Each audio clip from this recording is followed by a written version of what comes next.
Avant de plonger dans cette histoire qui a bouleversé le football mondial, abonne-toi maintenant à la chaîne, parce que ce que tu vas entendre aujourd'hui peut changer ta façon de voir la réussite. Il y a des légendes qui naissent dans le confort, et il y a Cristiano Ronaldo, né dans la douleur, la pauvreté et le doute.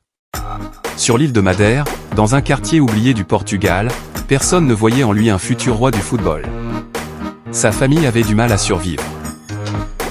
Son père luttait contre l'alcool. Sa mère pensait même qu'il ne réussirait jamais. Mais ce petit garçon maigre avait quelque chose que les autres n'avaient pas, une rage intérieure. À l'école, on se moquait de lui. On l'appelait le pleurnicheur parce qu'il détestait perdre. Chaque défaite était une blessure dans son cœur. Et pourtant, au lieu d'abandonner, il s'entraînait encore plus. Pendant que les autres dormaient, lui courait. Pendant que les autres jouaient, lui frappait le ballon jusqu'à l'épuisement. Quand il quitte sa famille pour rejoindre le Sporting Lisbonne, il n'a que 12 ans. Il est seul. Il pleure chaque nuit. Il veut rentrer chez lui. Mais quelque chose en lui refuse de lâcher. Il sait que s'il abandonne maintenant, toute sa vie sera ordinaire. Puis arrive le moment de vérité. Un grave problème cardiaque menace de détruire son rêve. Les médecins disent que sa carrière peut s'arrêter avant même de commencer. Pour beaucoup, c'est la fin. Pour Cristiano, c'est le début. Il affronte l'opération, revient plus fort, plus rapide, plus affamé que jamais.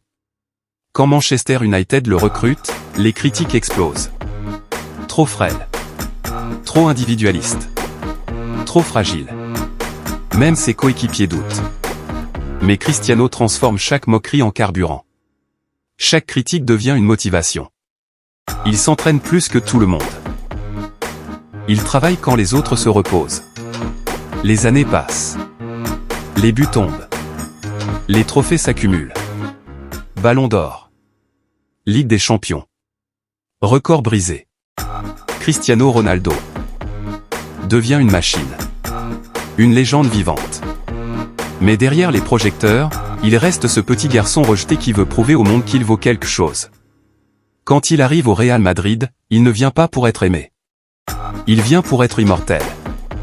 Il marque encore. Il gagne encore. Il fait trembler les stades.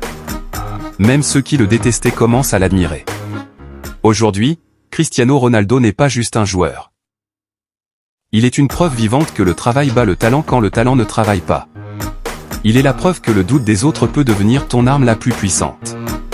Si cette histoire t'a touché, rappelle-toi ceci, peu importe d'où tu viens, ce qui compte, c'est jusqu'où tu refuses d'abandonner. Dis-moi en commentaire ce que tu penses de l'histoire de Cristiano Ronaldo et quelles leçons tu en tires pour ta propre vie.